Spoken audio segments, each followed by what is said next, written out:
श्रीदुर्गाष्टोत्तरशतनामस्तोत्रम्। ईश्वर उवाच। शतनाम प्रवक्ष्यामि शृणुष्व कमलानने। यस्य प्रसादमात्रेण दुर्गा प्रीता भवेत् सती। ॐ सती साध्वी भव प्रीता भवानी भवमोचनी। आर्या दुर्गा जया चाद्या त्रिनेत्रा शूलधारिणी। पिनाकधारिणी चित्रा चण्डघण्टा महातपाः। मनोबुद्धिरहङ्कारा चित्तरूपा चिताचितिः। सर्वमन्त्रमयी सत्ता सत्यानन्दस्वरूपिणी। अनन्ता भाविनी भाव्या भव्या भव्या सदा गतिः। शाम्भवी देवमाता च चिन्तारत्नप्रिया सदा। सर्वविद्या दक्षकन्या दक्षयज्ञविनाशिनी। अपर्णानेकवर्णा च पाटला पाटलावती। पट्टाम्बरपरिधाना कलमञ्जीररञ्जिनी। अमेय विक्रमा क्रूरा सुन्दरी सुरसुन्दरी। वनदुर्गा च माताङ्गी मतङ्गमुनिपूजिता। ब्राह्मी माहेश्वरी चैन्द्री कौमारी वैष्णवी तथा। चामुण्डा चैव वाराही लक्ष्मीश्च पुरुषाकृतिः। विमलोत्कर्षिणी ज्ञाना क्रिया नित्या च बुद्धिदा। बहुला बहुला प्रेमा सर्ववाहन वाहना। निशुम्भ शुम्भ हननी महिषासुरमर्दिनी। मधुकैटवहन्त्री च चण्डमुण्डविनाशिनी। सर्वासुरविनाशा च सर्वदानवघातिनी। सर्वशास्त्रमयी सत्या सर्वास्त्रधारिणी तथा। अनेकशस्त्रहस्ता च अनेकास्त्रस्य धारिणी। कुमारी चैककन्या च कैशोरी युवती यतिः। अप्रौढा चैव प्रौढा च वृद्धमाता बलप्रदा। महोदरी मुक्तकेशी घोररूपा महाबला। अग्निज्वाला रौद्रमुखी कालरात्रिस्तपस्विनी। नारायणी भद्रकाली विष्णुमाया जलोदरी। शिवदूती कराली च अनन्ता परमेश्वरी। कात्यायनी च सावित्री प्रत्यक्षा ब्रह्मवादिनी। य इदं प्रपठे नित्यं दुर्गा नाम शताष्टकम्। नासाध्यं विद्यते देवी त्रिषु लोकेषु पार्वती। धनं धान्यं सुतं जायां हयं हस्तिनमेव च। चतुर्वर्गं तथा चान्ते लभेन मुक्तिं च शाश्वतीं। कुमारीं पूजयित्वा तु ध्यात्वा देवीं सुरेश्वरीं। पूजयेत्परया भक्त्या पठेन्नाम शताष्टकम्। तस्य सिद्धिर्भवेद्देवी सर्वैः सुरवरैरपि। राजानो दासतां यान्ति राज्यश्रियमवाप्नुयात्। गोरोचनालक्तककुङ्कुमेन सिन्दूरकर्पूरमधुत्रयेण। विलिख्य यन्त्रं विधिना विधिज्ञो भवेत् सदा धारयते पुरारिः। भौमावास्यानि शामग्रे चन्द्रे शतभिषां गते। विलिख्य प्रपठेत् स्तोत्रं स भवेत् सम्पदां पदम्। ईश्वर उवाच। शतनाम प्रवक्ष्यामि शृणुष्व कमलानने। यस्य प्रसादमात्रेण दुर्गा प्रीता भवेत् सती। ॐ सती साध्वी भव प्रीता भवानी भवमोचनी। आर्या दुर्गा जया चाद्या त्रिनेत्रा शूलधारिणी। पिनाकधारिणी चित्रा चण्डघण्टा महातपाः। मनोबुद्धिरहङ्कारा चित्तरूपा चिताचितिः। सर्वमन्त्रमयी सत्ता सत्यानन्दस्वरूपिणी। अनन्ता भाविनी भाव्या भव्या भव्या सदा गतिः। शाम्भवी देवमाता च चिन्तारत्नप्रिया सदा। सर्वविद्या दक्षकन्या दक्षयज्ञविनाशिनी। अपर्णानेकवर्णा च पाटला पाटलावती। पट्टाम्बरपरिधाना कलमञ्जीररञ्जिनी। अमेय विक्रमा क्रूरा सुन्दरी सुरसुन्दरी। वनदुर्गा च माताङ्गी मतङ्गमुनिपूजिता। ब्राह्मी माहेश्वरी चैन्द्री कौमारी वैष्णवी तथा। चामुण्डा चैव वाराही लक्ष्मीश्च पुरुषाकृतिः। विमलोत्कर्षिणी ज्ञाना क्रिया नित्या च बुद्धिदा। बहुला बहुला प्रेमा सर्ववाहन वाहना। निशुम्भ शुम्भ हननी महिषासुरमर्दिनी। मधुकैटवहन्त्री च चण्डमुण्डविनाशिनी। सर्वासुरविनाशा च सर्वदानवघातिनी। सर्वशास्त्रमयी सत्या सर्वास्त्रधारिणी तथा। अनेकशस्त्रहस्ता च अनेकास्त्रस्य धारिणी। कुमारी चैककन्या च कैशोरी युवती यतिः अप्रौढा चैव प्रौढा च वृद्धमाता बलप्रदा महोदरी मुक्तकेशी घोररूपा महाबला अग्निज्वाला रौद्रमुखी कालरात्रिस्तपस्विनी नारायणी भद्रकाली विष्णुमाया जलोदरी शिवदूती कराली च अनन्ता परमेश्वरी कात्यायनी च सावित्री प्रत्यक्षा ब्रह्मवादिनी य इदं प्रपठे नित्यं दुर्गा नाम शताष्टकम् नासाध्यं विद्यते देवी त्रिषु लोकेषु पार्वती धनं धान्यं सुतं जायां हयं हस्तिनमेव च चतुर्वर्गं तथा चान्ते लभेन मुक्तिं च शाश्वतीं कुमारीं पूजयित्वा तु ध्यात्वा देवीं सुरेश्वरीं पूजयेत्परया भक्त्या पठेन्नाम शताष्टकम्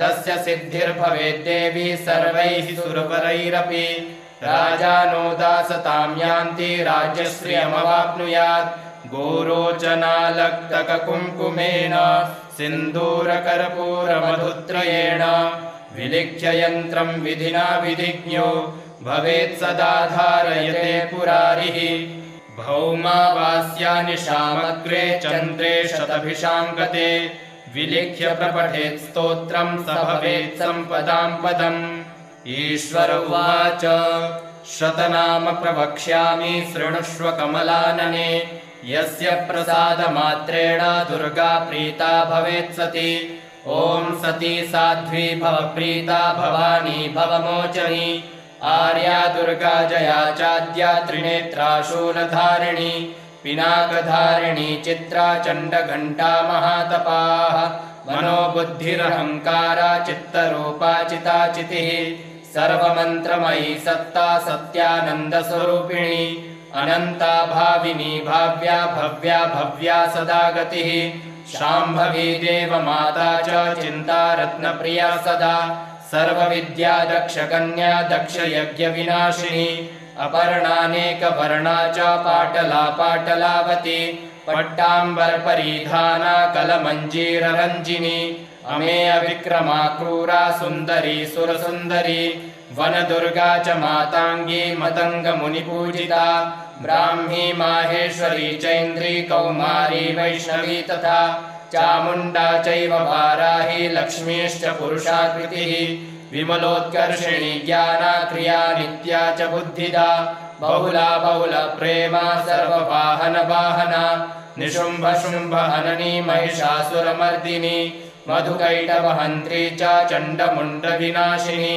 सर्वासुरविनाशा च सर्वदानवघातिनी सर्वशास्त्रमयी सत्या सर्वास्त्रधारिणी तथा अनेकशस्त्रहस्ता च अनेकास्त्रस्य धारिणी कुमारी चैककन्या च कैशोरी युवती यतिः अप्रौढा चैव प्रौढा च वृद्धमाता बलप्रदा महोदरी मुक्तकेशी घोररूपा महाबला अग्निज्वाला रौद्रमुखी कालरात्रिस्तपस्विनी नारायणी भद्रकाली विष्णुमाया जलोदरी शिवदूती कराली च अनन्ता परमेश्वरी कात्यायनी च सावित्री प्रत्यक्षा ब्रह्मवादिनी य इदं प्रपठे नित्यं दुर्गा नाम शताष्टकम् नासाध्यं विद्यते देवी त्रिषु लोकेषु पार्वती धनं धान्यं सुतं जायां हयं हस्तिनमेव च चतुर्वर्गं तथा चान्ते लभेन मुक्तिं च शाश्वतीं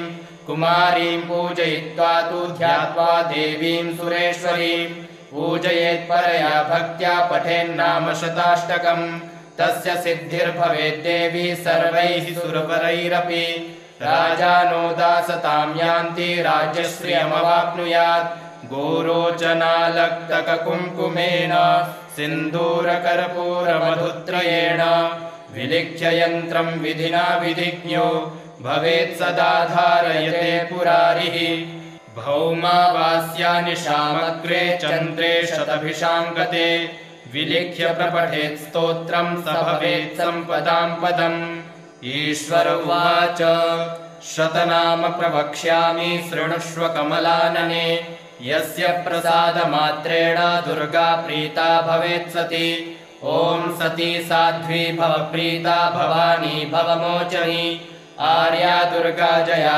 चाद्या त्रिनेत्रा शूलधारिणी पिनाकधारिणी चित्रा चण्डघण्टा महातपाः मनोबुद्धिरहङ्कारा चित्तरूपा चिताचितिः सर्वमन्त्रमयी सत्ता सत्यानन्दस्वरूपिणी अनन्ता भाविनी भाव्या भव्या भव्या सदा गतिः शाम्भवी देवमाता च चिन्तारत्नप्रिया सदा सर्वविद्या दक्षकन्या दक्षयज्ञविनाशिनी अपर्णानेकवर्णा च पाटला पाटलावती पट्टाम्बरपरिधाना कलमञ्जीररञ्जिनी अमेय विक्रमा क्रूरा सुन्दरी सुरसुन्दरी वनदुर्गा च माताङ्गी मतङ्गमुनिपूजिता ब्राह्मी माहेश्वरी चैन्द्री कौमारी वैष्णवी तथा चामुण्डा चैव वाराही लक्ष्मीश्च पुरुषाकृतिः विमलोत्कर्षिणी ज्ञाना क्रिया नित्या च बुद्धिदा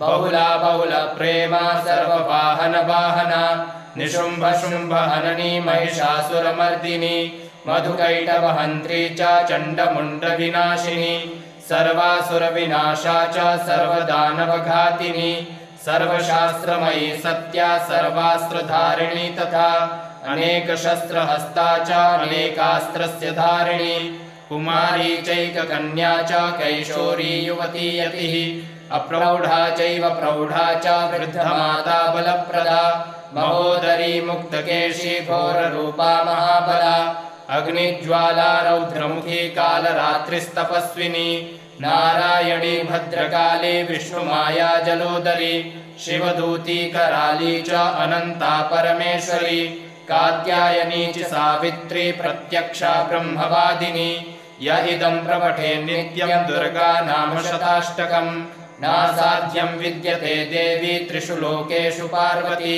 धनं धान्यं सुतं जायां हयं हस्तिनमेव च चतुर्वर्गं तथा चान्ते लभेन मुक्तिं च शाश्वतीं कुमारीं पूजयित्वा तु ध्यात्वा देवीं सुरेश्वरीं पूजयेत्परया भक्त्या पठेन्नाम शताष्टकम् तस्य सिद्धिर्भवेद्देवी सर्वैः सुरवरैरपि राजानो दासतां यान्ति राज्यश्रियमवाप्नुयात् गोरोचनालक्तककुङ्कुमेन सिन्दूरकर्पूरमधुत्रयेण विलिख्य यन्त्रं विधिना विधिज्ञो भवेत् सदा धारयते पुरारिः भौमावास्यानिशामग्रे चन्द्रे शतभिषाङ्कते विलिख्य प्रपठेत् स्तोत्रं स भवेत् सम्पदां पदम् ईश्वर उवाच शतनाम प्रवक्ष्यामि शृणुष्व कमलानने यस्य प्रसादमात्रेण दुर्गा प्रीता भवेत् सती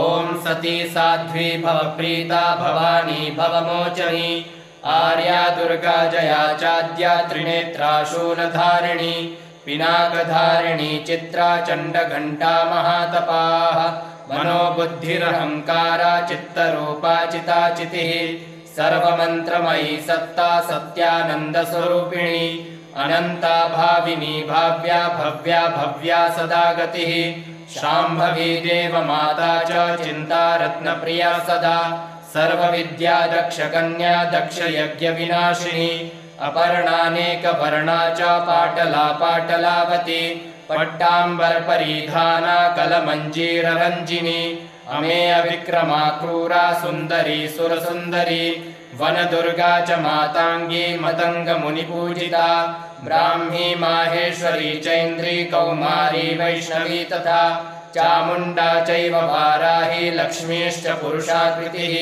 विमलोत्कर्षिणी ज्ञाना क्रिया नित्या च बुद्धिदा बहुला बहुलप्रेमा सर्ववाहनवाहना निशुम्भशुम्भहननी महिषासुरमर्दिनी मधुकैटवहन्त्री च चण्डमुण्डविनाशिनी सर्वासुरविनाशा च सर्वदानवघातिनी सर्वशास्त्रमयी सत्या सर्वास्त्रधारिणी तथा अनेकशस्त्रहस्ता च अनेकास्त्रस्य धारिणी कुमारी चैककन्या च कैशोरी युवती यतिः अप्रौढा चैव प्रौढा च वृद्धमाता बलप्रदा महोदरी मुक्तकेशी घोररूपा महाबला अग्निज्वाला रौद्रमुखी कालरात्रिस्तपस्विनी नारायणी भद्रकाली विष्णुमाया जलोदरी शिवदूती कराली च अनंता परमेश्वरी कात्यायनी च सावित्री प्रत्यक्षा ब्रह्मवादिनी य इदं प्रपठे नित्यं दुर्गा नाम शताष्टकम् नासाध्यं विद्यते देवी त्रिषु लोकेषु पार्वती धनं धान्यं सुतं जायां हयं हस्तिनमेव च चतुर्वर्गं तथा चान्ते लभेन मुक्तिं च शाश्वतीं कुमारीं पूजयित्वा तु ध्यात्वा देवीं सुरेश्वरीं पूजयेत् परया भक्त्या पठेन्नाम शताष्टकम् तस्य सिद्धिर्भवेद्देवी सर्वैः सुरवरैरपि राजानो दासतां यान्ति राज्यश्रियमवाप्नुयात् गोरोचनालक्तककुङ्कुमेन सिन्दूरकर्पूरमधुत्रयेण विलिख्य यन्त्रं विधिना विधिज्ञो भवेत् सदा धारयते पुरारिः भौमावास्यानिशामग्रे चन्द्रे शतभिषां गते विलिख्य प्रपठेत् स्तोत्रं स भवेत् सम्पदां पदम् ईश्वर उवाच शतनाम प्रवक्ष्यामि शृणुष्व कमलानने यस्य प्रसादमात्रेण दुर्गा प्रीता भवेत् सती ॐ सती साध्वी भव प्रीता भवानी भवमोचनी आर्या दुर्गा जया चाद्या त्रिनेत्रा शूलधारिणी पिनाकधारिणी चित्रा चण्डघण्टा महातपाः मनोबुद्धिरहङ्कारा चित्तरूपा चिताचितिः सर्वमन्त्रमयी सत्ता सत्यानन्दस्वरूपिणी अनन्ता भाविनी भाव्या भव्या भव्या सदा गतिः शाम्भवी देवमाता च चिन्तारत्नप्रिया सदा सर्वविद्या दक्षकन्या दक्षयज्ञविनाशिनी अपर्णानेकवर्णा च पाटला पाटलावती पट्टाम्बरपरिधाना कलमञ्जीररञ्जिनी अमेय विक्रमा क्रूरा सुन्दरी सुरसुन्दरी वनदुर्गा च माताङ्गी मतङ्गमुनिपूजिता ब्राह्मी माहेश्वरी चैन्द्री कौमारी वैष्णवी तथा चामुण्डा चैव वाराही लक्ष्मीश्च पुरुषाकृतिः विमलोत्कर्षिणी ज्ञाना क्रिया नित्या च बुद्धिदा बहुला बहुलप्रेमा सर्ववाहनवाहना निशुम्भशुम्भहननी महिषासुरमर्दिनी मधुकैटवहन्त्री च चण्डमुण्डविनाशिनी सर्वासुरविनाशा च सर्वदानवघातिनी सर्वशास्त्रमयी सत्या सर्वास्त्रधारिणी तथा अनेकशस्त्रहस्ता च अनेकास्त्रस्य धारिणी कुमारी चैककन्या च कैशोरी युवती यतिः अप्रौढा चैव प्रौढा च वृद्धमाता बलप्रदा महोदरी मुक्तकेशी घोररूपा महाबला अग्निज्वाला रौद्रमुखी कालरात्रिस्तपस्विनी नारायणी भद्रकाली विष्णुमाया जलोदरी शिवदूती कराली च अनन्ता परमेश्वरी कात्यायनी च सावित्री प्रत्यक्षा ब्रह्मवादिनी य इदं प्रपठे नित्यं दुर्गा नाम शताष्टकम् नासाध्यं विद्यते देवी त्रिषु लोकेषु पार्वती धनं धान्यं सुतं जायां हयं हस्तिनमेव च चतुर्वर्गं तथा चान्ते लभेन मुक्तिं च शाश्वतीं कुमारीं पूजयित्वा तु ध्यात्वा देवीं सुरेश्वरीं पूजयेत् परया भक्त्या पठेन्नाम शताष्टकम् तस्य सिद्धिर्भवेद्देवी सर्वैः सुरवरैरपि राजानो दासतां यान्ति राज्यश्रियमवाप्नुयात् गोरोचनालक्तककुङ्कुमेन सिन्दूरकर्पूरमधुत्रयेण विलिख्य यन्त्रं विधिना विधिज्ञो भवेत् सदा धारयते पुरारिः भौमावास्यानिशामग्रे चन्द्रे शतभिषां गते विलिख्य प्रपठेत् स्तोत्रं स भवेत् सम्पदां पदम् ईश्वर उवाच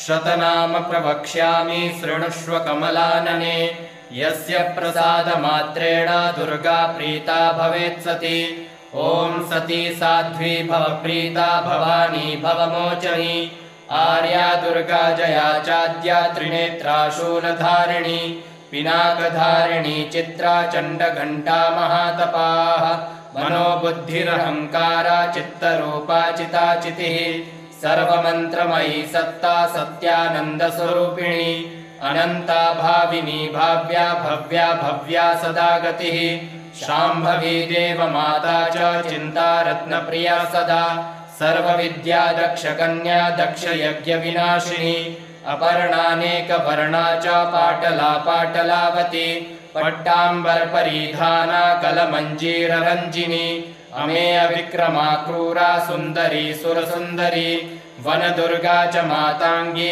मतङ्गमुनिपूजिता ब्राह्मी माहेश्वरी चैन्द्री कौमारी वैष्णवी तथा चामुण्डा चैव वाराही लक्ष्मीश्च पुरुषाकृतिः विमलोत्कर्षिणी ज्ञाना क्रिया नित्या च बुद्धिदा बहुला बहुलप्रेमा सर्ववाहनवाहना निशुम्भशुम्भहननी महिषासुरमर्दिनी मधुकैटवहन्त्री च चण्डमुण्डविनाशिनी सर्वासुरविनाशा च सर्वदानवघातिनी सर्वशास्त्रमयी सत्या सर्वास्त्रधारिणी तथा अनेकशस्त्रहस्ता च अनेकास्त्रस्य धारिणी कुमारी चैककन्या च कैशोरी युवती यतिः अप्रौढा चैव प्रौढा च वृद्धमाता बलप्रदा महोदरी मुक्तकेशी घोररूपा महाबला अग्निज्वाला रौद्रमुखी कालरात्रिस्तपस्विनी नारायणी भद्रकाली विष्णुमाया जलोदरी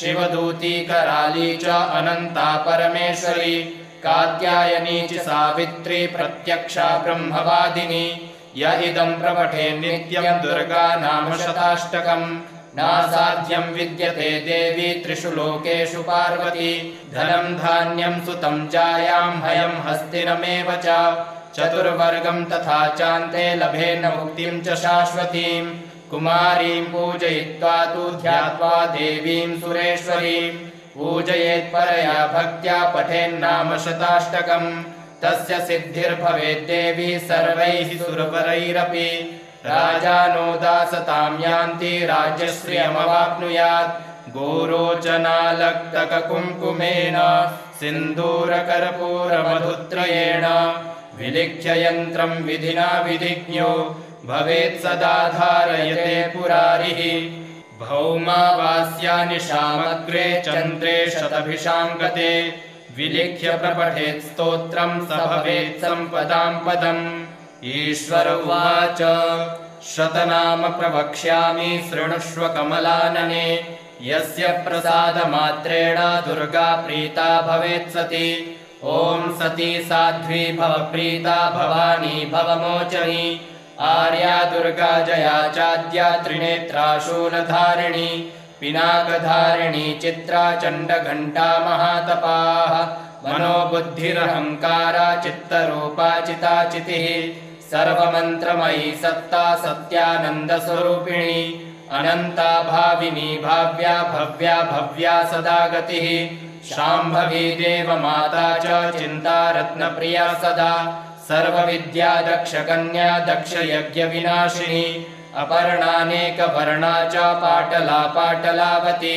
पट्टाम्बरपरिधाना कलमञ्जीररञ्जिनी अमेय विक्रमा क्रूरा सुन्दरी सुरसुन्दरी वनदुर्गा च माताङ्गी मतङ्गमुनिपूजिता ब्राह्मी माहेश्वरी चैन्द्री कौमारी वैष्णवी तथा चामुण्डा चैव वाराही लक्ष्मीश्च पुरुषाकृतिः विमलोत्कर्षिणी ज्ञाना क्रिया नित्या च बुद्धिदा बहुला बहुलप्रेमा सर्ववाहनवाहना निशुम्भशुम्भहननी महिषासुरमर्दिनी मधुकैटवहन्त्री च चण्डमुण्डविनाशिनी सर्वासुरविनाशा च सर्वदानवघातिनी सर्वशास्त्रमयी सत्या सर्वास्त्रधारिणी तथा अनेकशस्त्रहस्ता च अनेकास्त्रस्य धारिणी कुमारी चैककन्या च कैशोरी युवती यतिः अप्रौढा चैव प्रौढा च वृद्धमाता बलप्रदा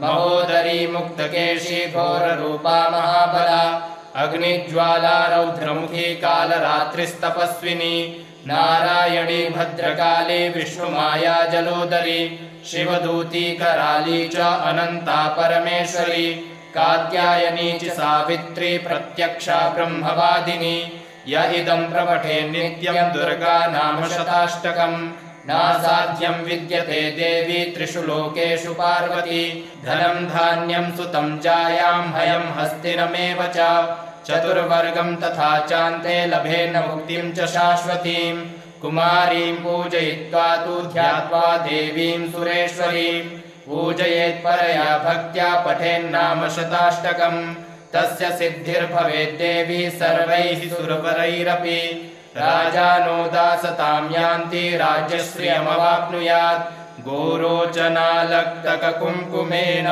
सिन्दूरकर्पूरमधुत्रयेण विलिख्य यन्त्रं विधिना विधिज्ञो भवेत् सदा धारयते पुरारिः भौमावास्यानिशामग्रे चन्द्रे शतभिषां गते विलिख्य प्रपठेत् स्तोत्रं स भवेत् सम्पदां पदम् ईश्वर उवाच शतनाम प्रवक्ष्यामि शृणुष्व कमलानने यस्य प्रसादमात्रेण दुर्गा प्रीता भवेत् सती ॐ सती साध्वी भव प्रीता भवानी भवमोचनी आर्या दुर्गा जया चाद्या त्रिनेत्रा शूलधारिणी पिनाकधारिणी चित्रा चण्डघण्टा महातपाः मनोबुद्धिरहङ्कारा चित्तरूपा चिताचितिः सर्वमन्त्रमयी सत्ता सत्यानन्दस्वरूपिणी अनन्ता भाविनी भाव्या भव्या भव्या सदा गतिः शाम्भवी देवमाता च चिन्तारत्नप्रिया सदा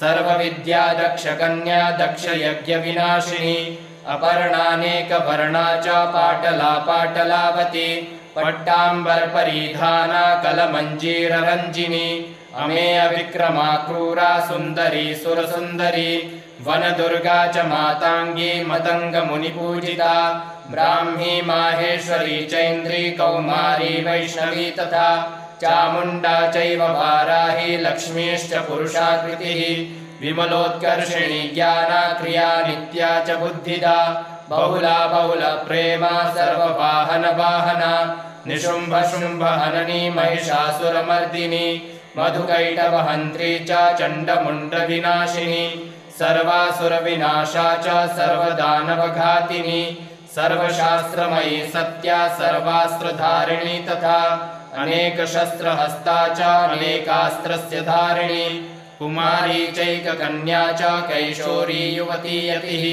अप्रौढा चैव प्रौढा च वृद्धमाता बलप्रदा महोदरी मुक्तकेशी घोररूपा महाबला अग्निज्वाला रौद्रमुखी कालरात्रिस्तपस्विनी नारायणी भद्रकाली विष्णुमाया जलोदरी शिवदूती कराली च अनन्ता परमेश्वरी कात्यायनी च सावित्री प्रत्यक्षा ब्रह्मवादिनी य इदं प्रपठे नित्यं दुर्गा नाम शताष्टकम् नासाध्यं विद्यते देवी त्रिषु लोकेषु पार्वती धनं धान्यं सुतं जायां हयं हस्तिनमेव च चतुर्वर्गं तथा चान्ते लभेन मुक्तिं च शाश्वतीं कुमारीं पूजयित्वा तु ध्यात्वा देवीं सुरेश्वरीं पूजयेत् परया भक्त्या पठेन्नाम शताष्टकम् तस्य सिद्धिर्भवेद्देवी सर्वैः सुरवरैरपि राजानो दासतां यान्ति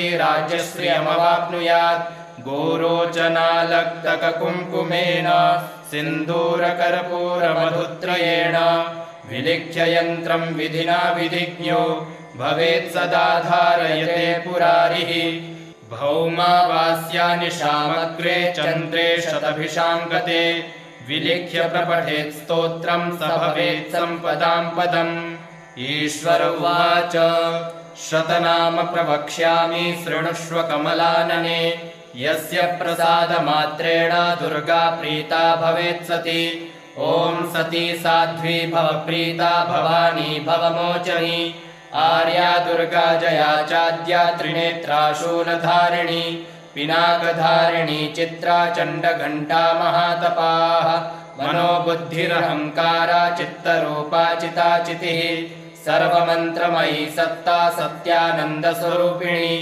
अनन्ता भाविनी भाव्या भव्या भव्या सदा गतिः शाम्भवी देवमाता च चिन्तारत्नप्रिया सदा सर्वविद्या दक्षकन्या दक्षयज्ञविनाशिनी अपर्णानेकवर्णा च पाटला पाटलावती पट्टाम्बरपरिधाना कलमञ्जीररञ्जिनी अमेय विक्रमा क्रूरा सुन्दरी सुरसुन्दरी वनदुर्गा च माताङ्गी मतङ्गमुनिपूजिता ब्राह्मी माहेश्वरी चैन्द्री कौमारी वैष्णवी तथा चामुण्डा चैव वाराही लक्ष्मीश्च पुरुषाकृतिः विमलोत्कर्षिणी ज्ञाना क्रिया नित्या च बुद्धिदा बहुला प्रेमा सर्ववाहन वाहना निशुम्भ शुम्भ हननी महिषासुरमर्दिनी मधुकैटवहन्त्री च चण्डमुण्ड विनाशिनी सर्वासुरविनाशा च सर्वदानवघातिनी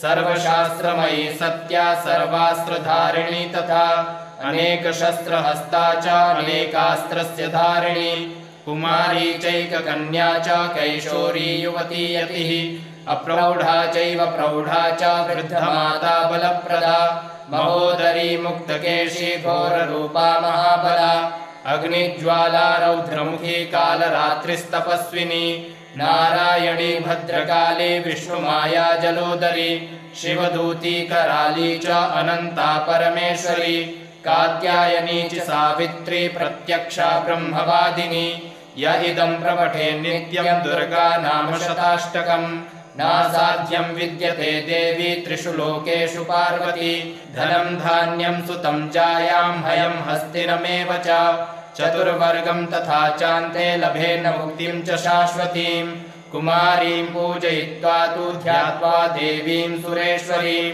पूजयेत्परया भक्त्या पठेन्नाम शताष्टकम् तस्य सिद्धिर्भवेद्देवी सर्वैः सुरवरैरपि राजानो दासतां यान्ति राज्यश्रियमवाप्नुयात् गोरोचनालक्तककुङ्कुमेन सिन्दूरकर्पूरमधुत्रयेण विलिख्य यन्त्रं विधिना विधिज्ञो भवेत् सदा धारयते पुरारिः भौमावास्यानिशामग्रे चन्द्रे शतभिषां गते विलिख्य प्रपठेत् स्तोत्रं स भवेत् सम्पदां पदम् ईश्वर उवाच शतनाम प्रवक्ष्यामि शृणुष्व कमलानने यस्य प्रसादमात्रेण दुर्गा प्रीता भवेत् सती ॐ सती साध्वी भव प्रीता भवानी भवमोचनी आर्या दुर्गा जया चाद्या त्रिनेत्रा शूलधारिणी पिनाकधारिणी चित्रा चण्डघण्टा महातपाः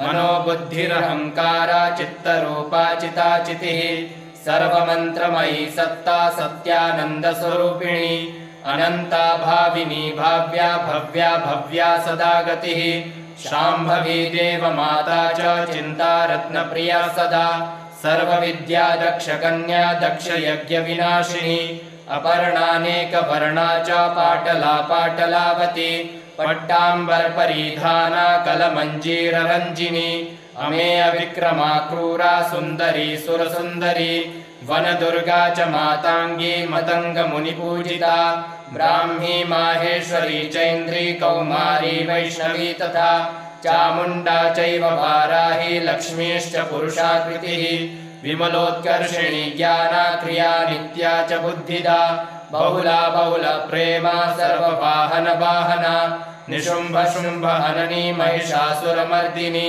मधुकैटवहन्त्री च चण्डमुण्ड विनाशिनी सर्वासुरविनाशा च सर्वदानवघातिनी सर्वशास्त्रमयी सत्या सर्वास्त्रधारिणी तथा अनेकशस्त्रहस्ता च अनेकास्त्रस्य धारिणी कुमारी चैककन्या च कैशोरी युवती यतिः अप्रौढा चैव प्रौढा च वृद्धमाता बलप्रदा महोदरी मुक्तकेशी घोररूपा महाबला अग्निज्वाला रौद्रमुखी कालरात्रिस्तपस्विनी नारायणी भद्रकाली विष्णुमाया जलोदरी शिवदूती कराली च अनन्ता परमेश्वरी कात्यायनी च सावित्री प्रत्यक्षा ब्रह्मवादिनी य इदं प्रपठे नित्यं दुर्गा नाम शताष्टकम् नासाध्यं विद्यते देवी त्रिषु लोकेषु पार्वती धनं धान्यं सुतं जायां हयं हस्तिनमेव च